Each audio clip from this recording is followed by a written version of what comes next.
Yo,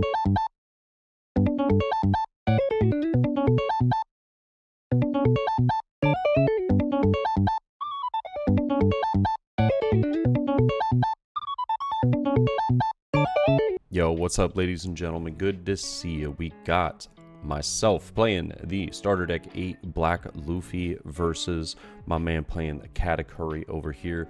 I just wanted to swap it up. You know, I've been loving playing Doflamingo lately, but I was like, you know what? Let's go back to a 5-life leader for a little bit. Just try out something fun.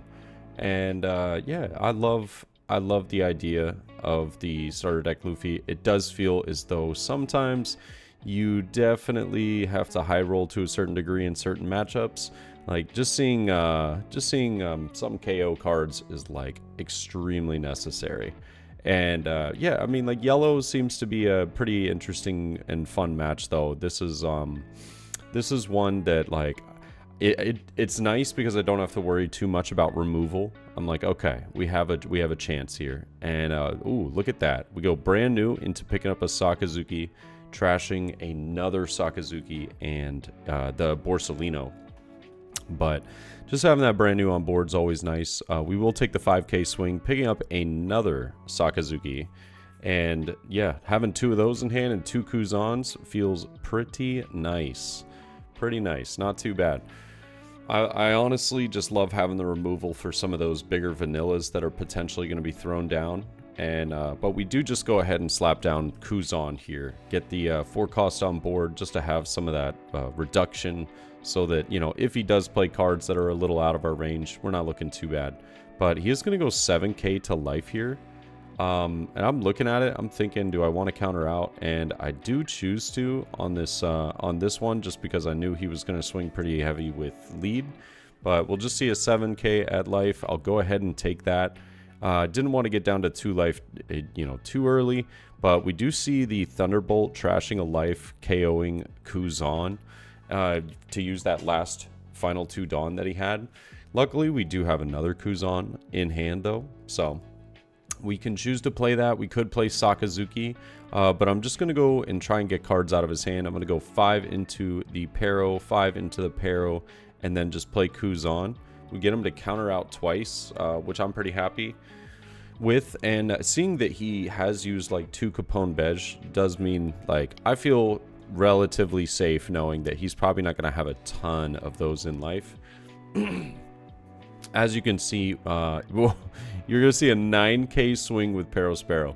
His hand is bricked up, apparently. And then a 9k swing with lead as well. So 9k with lead as well. I'm like, you know what? Whatever, dude. You got me. I'm going down to 1 life. We're good. And we're just going to make it work.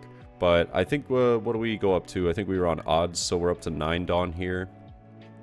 He does have a certain number of cards in hand, so I could potentially go for the Isho play.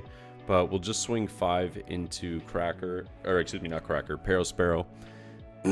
Yeah, I don't think he had 6 in hand. Yeah, he only had 5.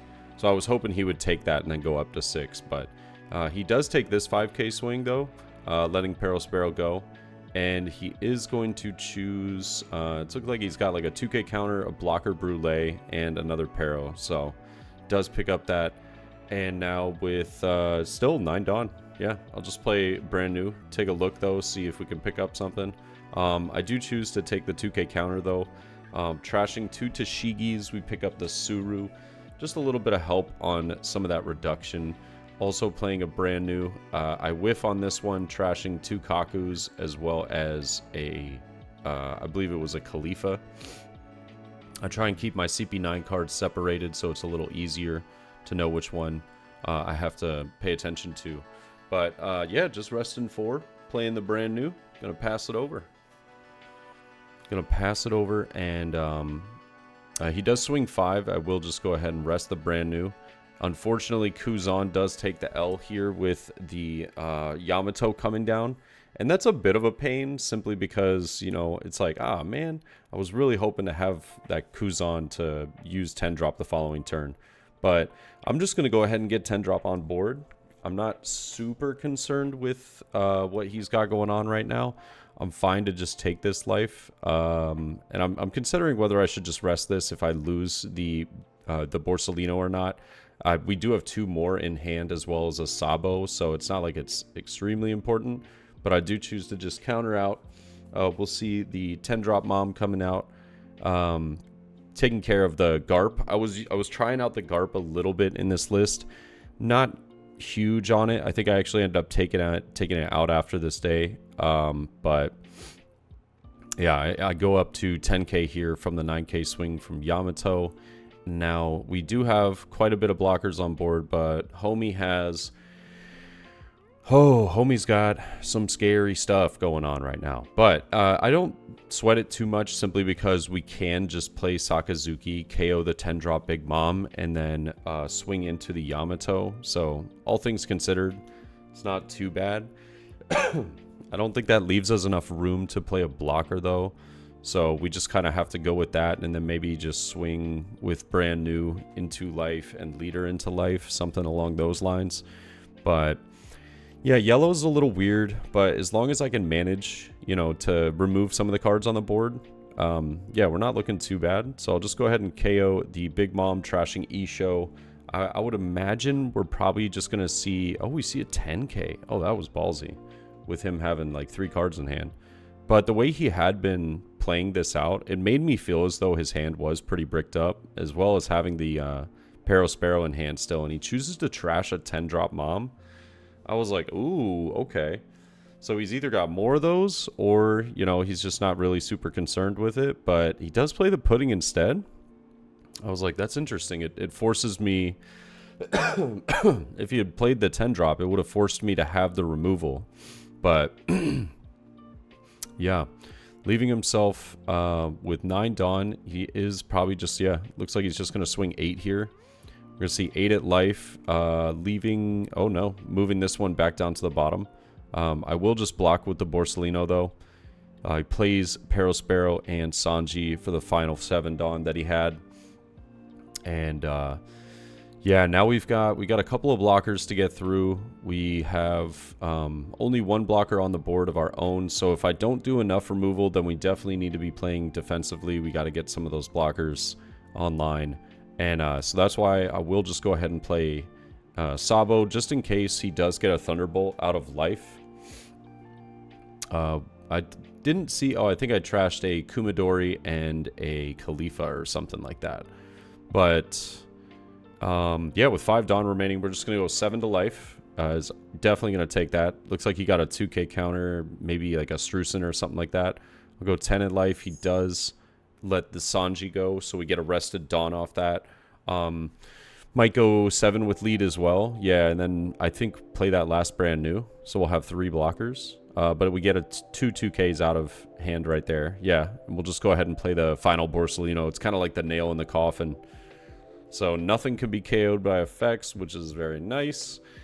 And on top of that, just getting through 3 blocks with 4 swings, and me having like, what, 3 or 4 cards in hand, it's going to be really, really difficult, because we'll definitely be able to push for game the following turn. And yeah, it looks like he's going to go 6 with Pudding. A little bit of a, you know, committed Dawn right there, so we'll see. 6, just an easy 2k counter out. 9, we're definitely going to have to block this one, so I'll just block with one of the Borsellinos. And we'll see 8 with lead, just leaving life on top. Oh, it looks like he does have a Thunderbolt in hand, which does him nothing here. And I will go 2k, 1k, I believe it was. Yeah, 2k, 1k to save the Borsellino. Now with only 1 blocker to deal with and 2 life, you know, it should be fairly simple here. The problem is yellow just does yellow things. He does block this 10k swing, though. I feel like that was definitely a free life to take, but with me having 1 card in hand. I go 7 here. A little risky, considering he could just get Thunderbolt, and it KOs the Borsellino. But actually, no, now that I think about it, it would have KO'd Borsellino or Sabo, so not really relevant. And now I'll just swing 9. No trigger on that one. And then we will just attach the rest of the Dawn to lead. And yeah, that should be, what, I think like 11k? Yeah, we end up pulling it there. getting the dub. He only had 1k counter in hand. Looked like a Heavenly Fire, Peril Sparrow, and a 7-drop, yeah. But, yeah, we were able to stay relatively aggressive. I think the end was a little scary. I think it would have been a little scarier had he kept the 10-drop Mom. Choosing to trash that there was interesting for the Sanji. I thought it definitely would have been like a Peril Sparrow trash. But, because it would have forced us to have the removal, which we did have it in hand, but it would have stopped us from playing a lot of the blockers. So, yeah, and he would have gained a life off of it. But solid match, and that's why I think like the yellow matchup for this is like, it's weird because if you see all your pieces and you see a lot of the blockers and the removal cards, it just feels like a very easy game. But if you don't, you're like, uh-oh, this isn't good. Well, thanks again, guys, for checking it out, and let me know your thoughts down below. I will see you in the next one. Peace.